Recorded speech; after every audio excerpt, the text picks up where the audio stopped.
Good morning po ulit. Tayo po magbahagi muli ng ating devotion sa Psalms chapter 129 verse 1.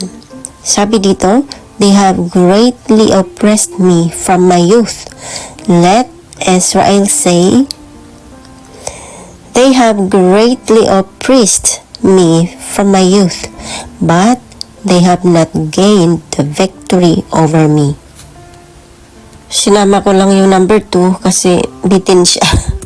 Pinapakita dito no sa verse na ating binasa na talagang oppressed naman talaga noong una pa lang. Sila yung bayang pinili ng ating Panginoon.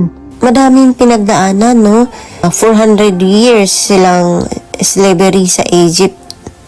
Tapos nandoon pa yung sinakop sila.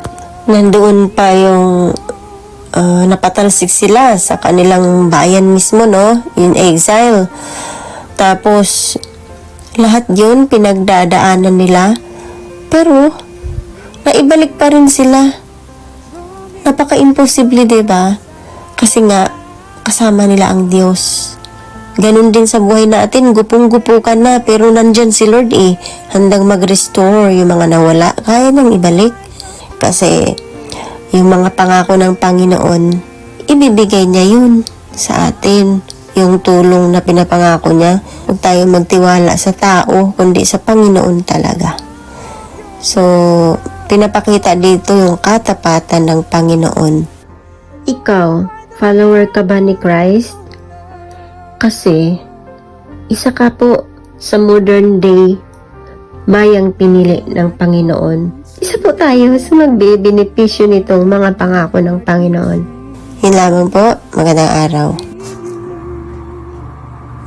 Magandang araw po sa ating lahat. Ang bahagi ko po, Psalms chapter 129 verse 2 to 3. Simula pa noon, bata ako, di na nilubayan. Mahigpit na pinag-uusip, bagamat di nagtagumpay. Ako ay sinaktan nila, ang likod ko sinugatan, mga sugat na malalim parang bukid na binungkal. Amen. God bless po sa ating lahat. Mapagpalang araw po sa ating lahat. Ang aking pong bahagi ngayon ay mula sa Aklat ng Mga Awit, Kabanata 129, talata 4 hanggang 5. Ngunit ang Diyos na si Yahweh, palibhasa ay matuwid, pinalaya niya ako at sa hirap ay inalis.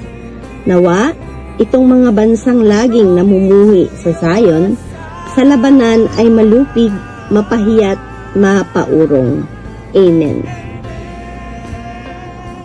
Magandang araw po sa ating lahat. Patuloy po tayong magbasa ng salita ng Panginoon. Ay babahagi ko po ngayon ay matatagpuan sa Book of Psalms, chapter 129 verses 6 to 7. Ang sabi po dito, matulad sa mga damong tumubo sa mga bubong, natutuyong lahat ito, kaya't ito'y bagong sibol. Di na ito binibigkis at hindi na tinitipon. Amen. Purihin po ang Panginoon sa pagkakabasa ng kanyang mga salita. Palang araw sa ating lahat mga kapatid. Ang aking pong babasahin para sa ating daily devotion ay nasa Psalms chapter 129 verse 8. Hindi man sinasabi ng nagsisipagdaanan ang nagpapala ng Panginoon ay sumainyo nawa. Binabasbasan namin kayo sa pangalan ng Panginoon. Amen. Purihin ang ating Panginoon sa pagkabasa ng kanyang mga salita.